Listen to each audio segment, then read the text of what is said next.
हाय, आज हम बात करेंगे क्राउन एरिया बॉल्डनेस की।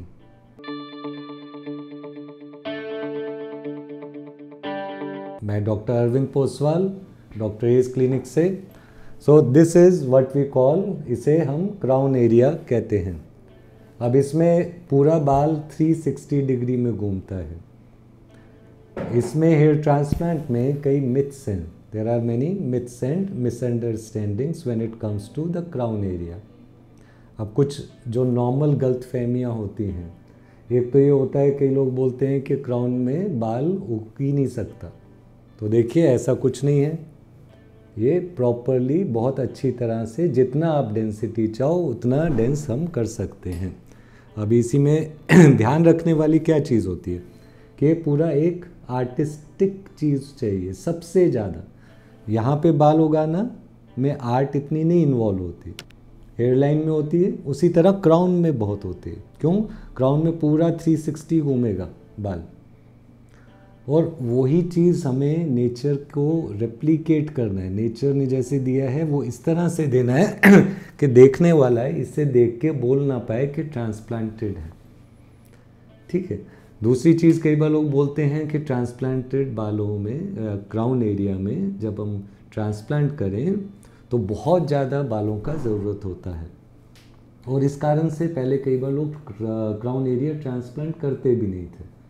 लेकिन अभी ये अच्छी खबर है, जैसे 2006 से बियर्ड हेयर हम ट्रांसप्लांट कर रहे हैं। तो इफ़ अ पर्सन है सफिशिएंट डोनर हेयर, यानी उसके पास यहाँ बाल तो हैं ही हैं, डोनर एरिया, उसके पास दाढ़ी अच्छी है और ये वाला एरिया अच्छा है, चेस्ट का बॉडी हेयर अच्छा स्ट्रॉन्ग है, देन वी डोंट हैव, तब हमारे पास कमी नहीं है बालों की, डोनर हेयर की, तब हम इसमें लगा सकते हैं।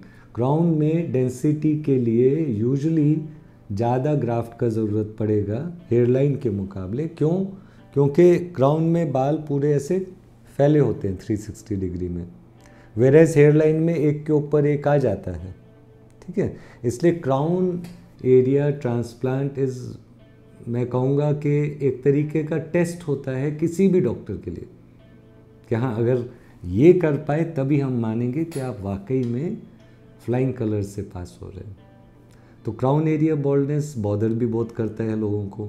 तो इसमें मैं यही कहना चाहूँगा, अगर आपके पास डोनर की कमी नहीं है तो आपको कोई चिंता की ज़रूरत नहीं है। क्राउन में भी बहुत आसानी से ट्रांसप्लांट हो जाता है।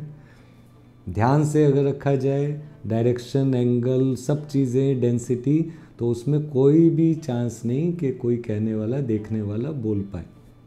तो वही चीज़ आपको मैं दिखा रहा हूँ। जैसे यहाँ पे 2200 प्लस ग्राफ्ट लगा है। ठीक है, तो इससे इसका पूरा तरह से इसको घनापन आ जाता है।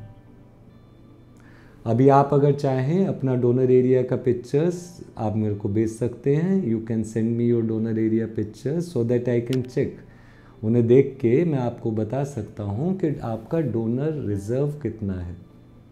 और वो जानना इसलिए ज़रूरी होता है क्योंकि कई लोगों की दाढ़ी बहुत कम होती है और वही किसी और के पास पूरा भरा होता है। तो नेचुरली अगर आपका हेयर लॉस बहुत ज़्यादा है, सिर्फ क्राउन एरिया में नहीं, पूरा यहाँ से यहाँ तक है, तो कई बार आपको डॉक्टर्स बोलेंगे कि नहीं, हम सिर्फ यहाँ करेंगे। तो ध्यान रखिए, वो पुराने ज़माने की बात होती थी। अभी से 15-20 साल पहले, जब दाढ़ी के बाल ट्रांसप्लांट नहीं किए जा सकते थे, जब हम लोगों ने बॉडी का बाल यानी चेस्ट का भी नहीं किया था शुरू, सर पे लगाना बाल, लेकिन वो चीज़ को अब काफ़ी टाइम हो गया है।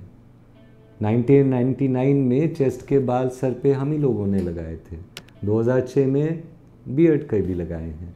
तो ऐसे रिजल्ट्स देखिए, और अगर आपको ज़रा भी डाउट हो कि आपके पास कितना डोनर रिजर्व है, हो सकता है आप जा रहे हैं कहीं, कोई बोल रहे नहीं आपके पास तो सिर्फ 3-4 हज़ार ग्राफ्ट है, और आप देख रहे हो कि मेरे पास तो बॉडी में बाल ही बाल भरे हुए हैं, तंग आ गए इन बालों से। तो देखो, सोचो, डोनर रिजर्व आपके सामने दिख रहा है, ये दाढ़ी ही आपका डोनर रिजर्व है। So never lose heart. अगर आपका हेयर लॉस जितना भी है, if you have sufficient area, तो आपका क्राउन भी हम भर सकते हैं पूरी तरह, इनफैक्ट पूरा एक यूनिट में अच्छे से डेंस कर सकते हैं। सो क्राउन को खाली रखने की ज़रूरत नहीं है। Go ahead, send your pictures, चाहे आपका क्राउन में एक स्वर्ल हो चाहे दो हो, हम उसको पूरी तरह से रिक्रिएट कर सकते हैं। Thank you.